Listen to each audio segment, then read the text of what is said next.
2016, and I'm here with my daughter at my home in Madison, Mississippi. I'm Emily Penn Hoff, and I will be asking questions to my dad about his life and experience during the years that he was in Vietnam. So, Dad, how did you stay in touch with your family that year that you were over there? Yeah, of course there were no cell phones back in those days, so my contact was entirely via mail. And I can't remember how frequently we wrote, but again, I would try to send them a letter at least once a month. So while it wasn't too frequent, I also tried to keep them in touch. And of course they knew the general principle, no news is good news. So day-to-day life, what was the food like? Did y'all have plenty of supplies? I mean, were you able to be comfortable while you were over there, or? Yes, and of course my situation was probably better than the average person over there because I was an officer and I lived on a secure base. Now I did go flying around to various other little fire bases, but that was different. But the food was very good.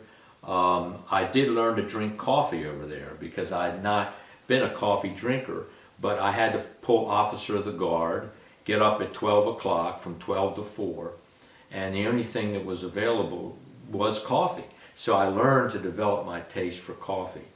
The atmosphere was pretty good considering the situation. Like I said, Dalat is a beautiful city. Kind of a resort city where the Vietnamese Military Academy is, National Police Field Force Academy. So it was much, much better than most. And so I enjoyed going in and just walking around the markets and things like that. Did you feel pressure or stress, though, on a day-to-day basis, especially when, say, for example, you were flying around in helicopters? Were you ever worried that you might get shot down or something? Well, yeah, there's always a little bit of that. Fortunately, we controlled the air. In other words, there was no danger from anything in the air. And on the ground, most of the enemy troops did not want to be discovered. So the worst thing they could do would be to start firing at us. Now, of course, we didn't fly 100 feet above the ground, obviously. We flew way up in the air to minimize the chances of getting shot. So the dangers regarding getting shot at in a helicopter were minimized. How did you and the other officers entertain yourselves on just a day-to-day basis? I know you said there were special occasions where celebrities and people would come in, but did you play cards, or what kind of kept y'all entertained? We played a little bit of cards, and of course I liked bridge because I played that in college. But we watched a lot of movies. That was another thing, and of course I liked to read, so I would do some reading. Generally, our spare time was filled, if I can say it that way, with business. Did you ever get to travel anywhere special when you were on leave? Yes, I had two special trips. One was to Taipei, Taiwan, but it was only a 3-day trip. And again, I went with some friends, and we enjoyed that beautiful island there in the South China Sea. The most memorable one, though, was with my mom. We met in Tokyo, Japan, and we had a great time together. My dad could not come for business reasons, but we went up to Nikko, which is a resort area in North Japan. We went down to Kyoto, which was where the ancient palace was for the Emperor of Japan. And we just had a great week there, Mom and I. We had a lot of souvenirs and stuff that we brought back, and it was just one of those special times. Were there any particularly humorous or unusual events that just happened on the base or kind of during day-to-day activities that you like to share? Well, again, I was taught sometimes the hard way, and one of the great opportunities was being with a master sergeant or a sergeant major who told me about doing certain things the Army way, the correct way.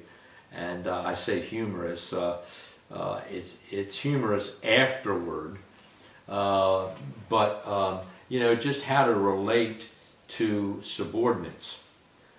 We had some folks over there who did not want to be there. Now I'm talking enlisted people. And so, you know, how did you deal with them, with the work ethic and the general discontent? And so that was a lesson learned. I mentioned, I think previously, about the Anchors Away little poster that I did for Major Newfer, who, again, I'm thinking, I got a letter from him sometime years ago. He ended up a major general, I believe, something like that. At any rate, he went to the Naval War College, and he was my immediate superior. I was the assistant S3, he was the S3 for the artillery group.